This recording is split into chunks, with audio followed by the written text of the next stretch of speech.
Alright, how can we get the origin mod? A mod that lets us choose our own category or character at startup, giving us those abilities throughout the entire mod. To get it, simply head over to Origins. As it says, this is the Forge version, but there's also a Fabric version, okay? It's right here. The Fabric version has 18,480,000 users, and the Forge version has 14,300,000. So we just go to Files, Mod Loader, select the file we want, and all game versions then select the version we want as well. We click these three buttons and get file. Then we go to Relations and download the ones marked required, okay? As you can see, the required dependencies for Fabric aren't the same as the required ones for Forge. And where do we store all these mods?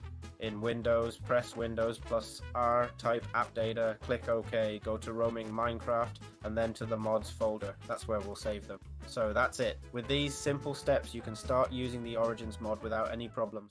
How does the spider origin work? The spider origin has a low impact and is basically inspired by spiders. They have the ability to climb, okay? If I approach a wall, I'll climb it infinitely, as you can see. We can also toggle this ability with the G key. Now I don't climb, see? And if I press G now, the ability activates. Then we have the Webmaster ability, which lets us move through cobwebs with much less slowdown. Let's place some cobwebs here, okay? So you can see how we experience much less slowdown, or none at all. If I jump a little, it does slow me down somewhat.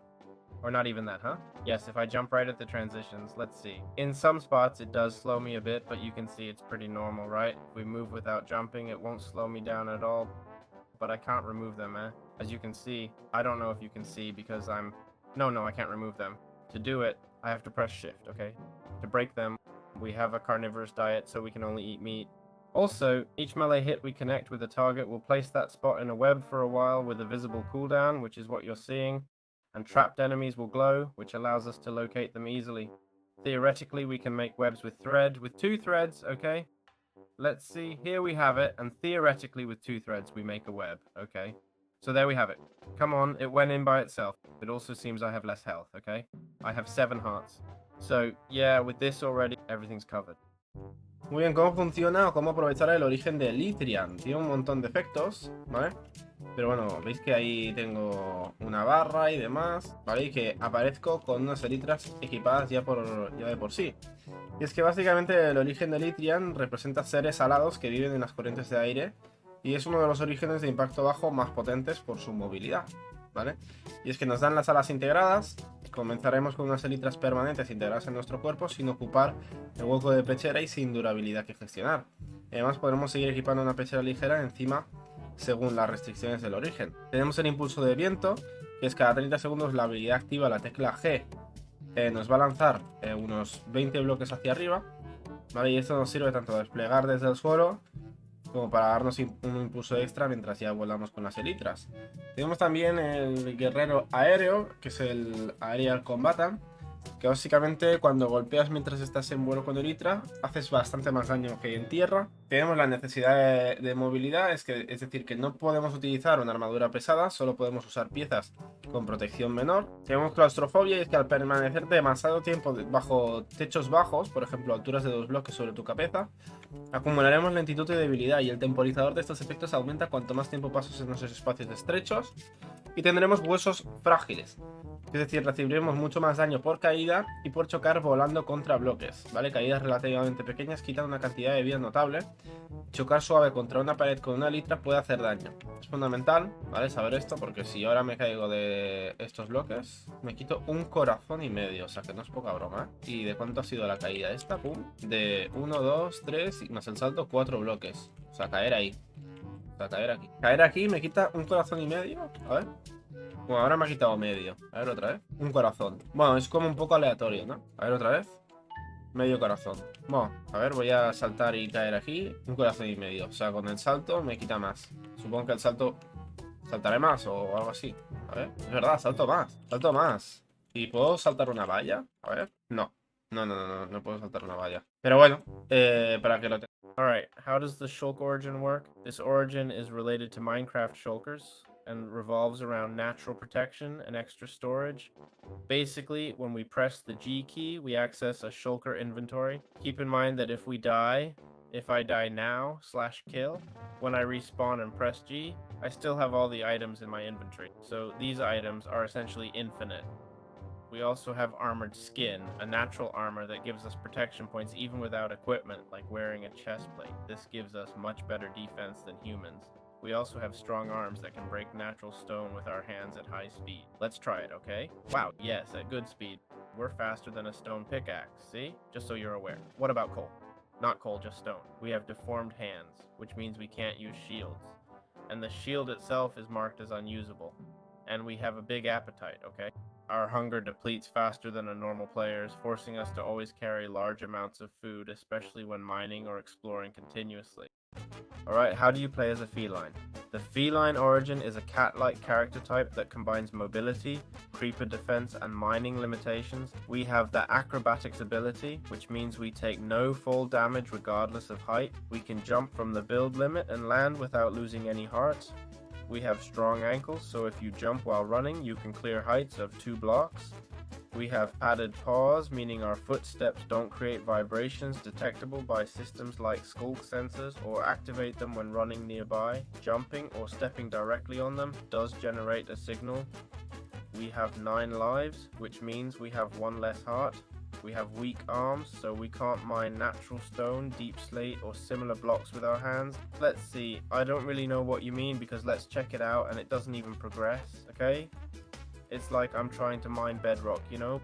But hey, you can see what a huge problem that is. Oh, but you can't do it with a pickaxe either. Okay. Right. Can't use a pickaxe either.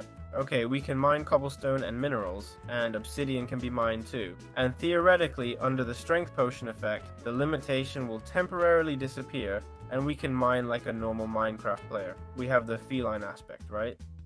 Basically, creepers run away from me in slight night vision, okay? So we'll see a bit more in the darkness, a little bit more. Well, I don't notice much difference. I'm going to change my origin for a moment and put my...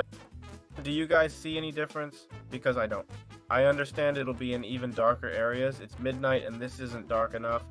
Now I'm going to go into a cave. Man, it actually looks pretty good. I'm going to change my origin and select nothing. It looks the same, okay? It looks the same.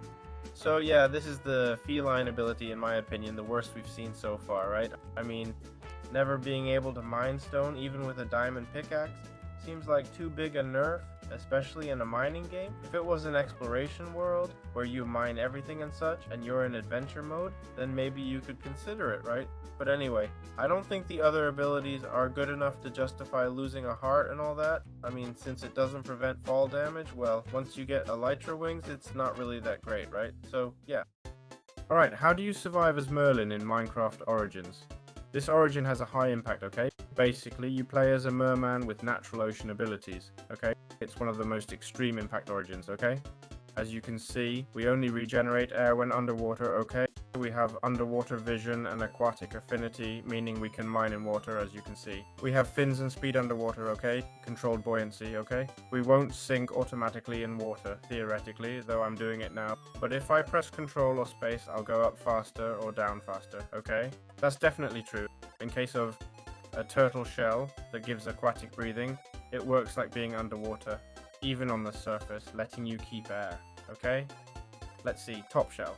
If I equip this now, and I get out, I still have oxygen thanks to the turtle shell, okay? That is water breathing, lets us breathe underwater, or rather outside of water, okay? But I mention this in case you find any water breathing potions, so keep that in mind.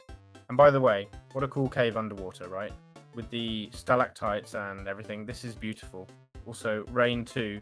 Drinking a water bottle can restore some of your air bubbles, okay? And rain stops air depletion while you're exposed, though it won't refill your bubbles. Let's see, it seems like this origin is a little bit, well, I mean, it's not broken, okay? It's not an origin where you'd say, wow, that's so OP, I'll breeze through Minecraft. Let's see, it's a cool origin. If the mod pack you're playing is aquatic, okay? I mean, you should definitely choose this origin. But for a normal game, it may not seem like it. But in a mod pack, wearing a turtle helmet that only gives you 2 armor points compared to maybe wearing a helmet with 20 armor points will create a very noticeable difference, and you're going to be very, very weak, okay? So that's what I've been telling you. If you're going to spend a lot of time in water, then it's recommended, but if not, the time a normal player spends underwater is so minimal. We're probably talking about just 2% of the game, right?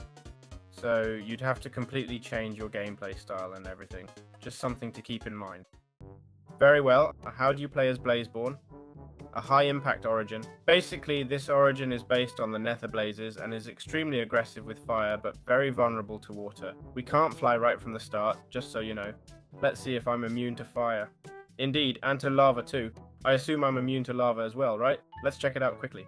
Yep, the ghasts still attack me the same. I don't even know what I'm supposed to do anymore. I have a ghast skin and a blaze origin, yet they still attack me. This seems disrespectful to me.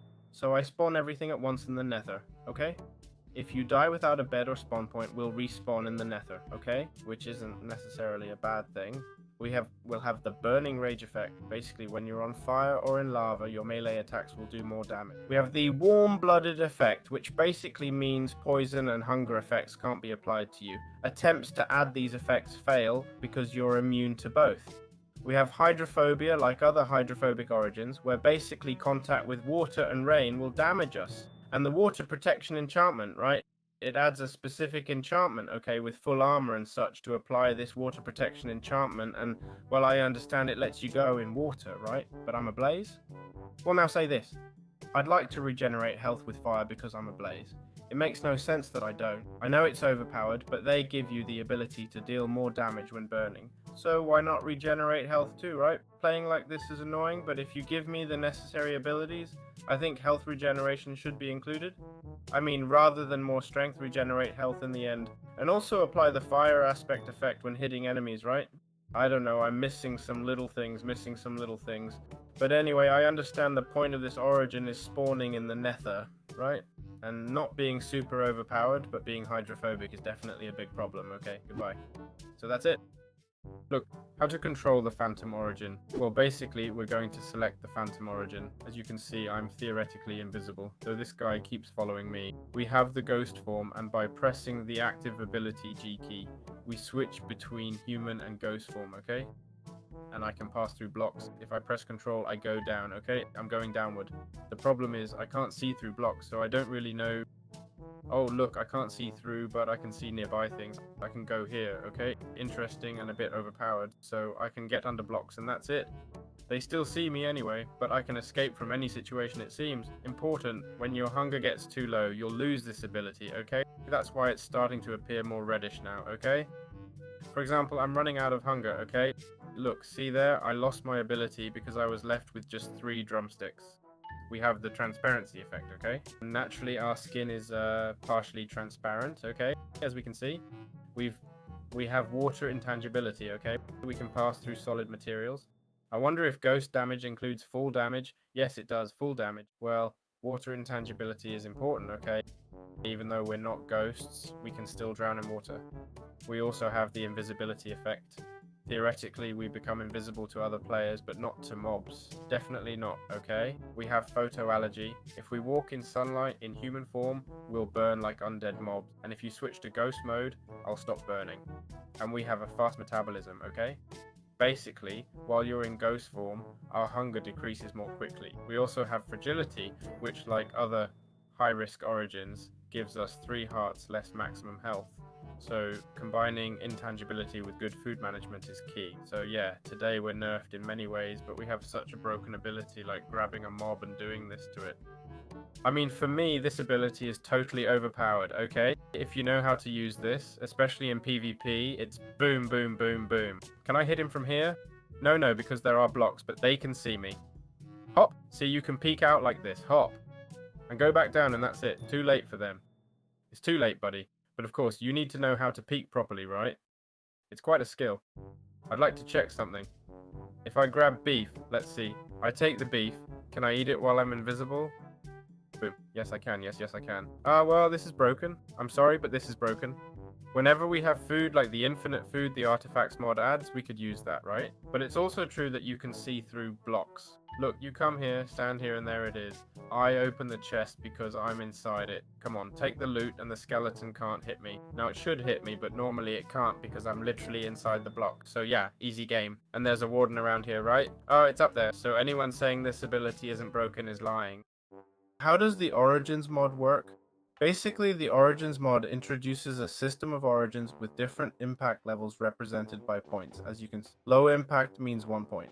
Slight changes, small advantages and disadvantages that don't completely transform gameplay.